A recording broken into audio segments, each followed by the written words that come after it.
approached me at the lunch break and said that she would like to talk about LDN and HIV at the mic, and I invite you to please go up to the mic and speak a little bit. Years ago, this month actually, I was laying on the couch dying, literally dying. I had to write all this down because I can't remember. It's easier to tell you what I didn't have than what I actually had. I had nausea, Dr. Skip, diarrhea, vomiting. I lost weight. I would stagger down the hall. I couldn't even walk straight. My memory was severely affected. I could tell you something 20 years ago, but I couldn't tell you something that happened 2 weeks or 2 days ago. They determined that was encephalitis, HIV encephalitis. I had Epstein-Barr. I had chronic fatigue. I had thrush. My hair was falling out. I was allergic to just about every drug they gave me. My blood reports, it looked like a yo-yo. They were either high in this or low in that. My liver enzymes were off the chart. I couldn't breathe. I ended up in the ER over that because I had heavy labored breathing. I couldn't stand here 4 years ago. I'm a miracle, but I'm not the miracle. LDN is the miracle. And thank God for all of you researchers, anybody that has anything to do with this drug. I'm alive because of that. But you want to know what's the real miracle? I learned about this drug. I came off of my antiretrovirals. Not that they don't work. They do work. But let me tell you why I came off of them. I didn't want my liver to fail.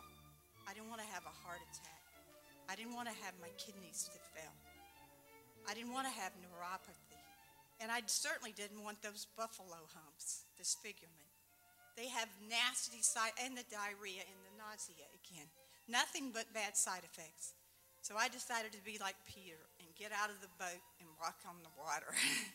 I said, you know, I did my homework. I talked to anybody and everybody that would listen to me, and even Dr. Gluck, bless your heart.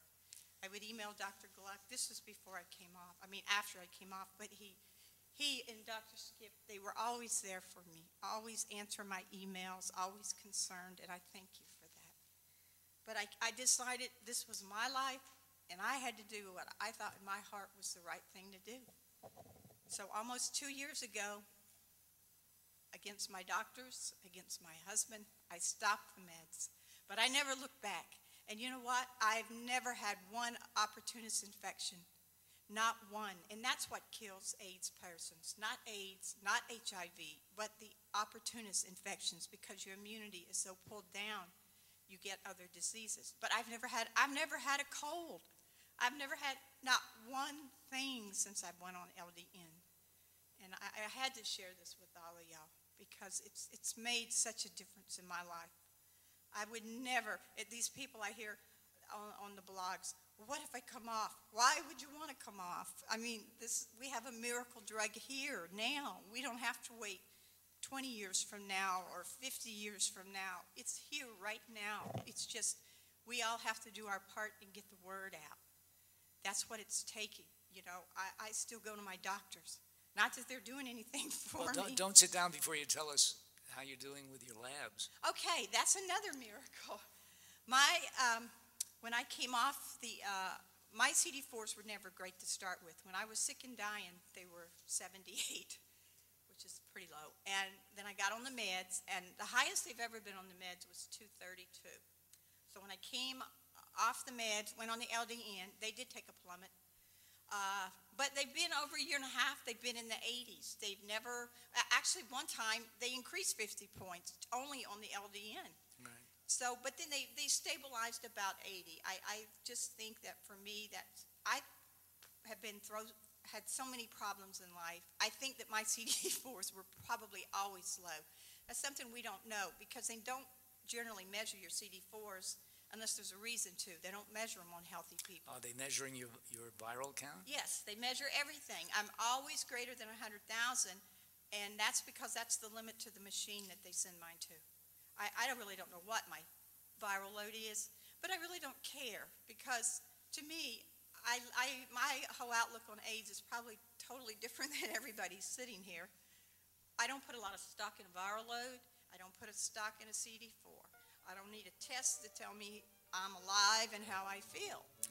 You know, if I listen to these naysayers, and that's what they are to me, they're negative naysayers.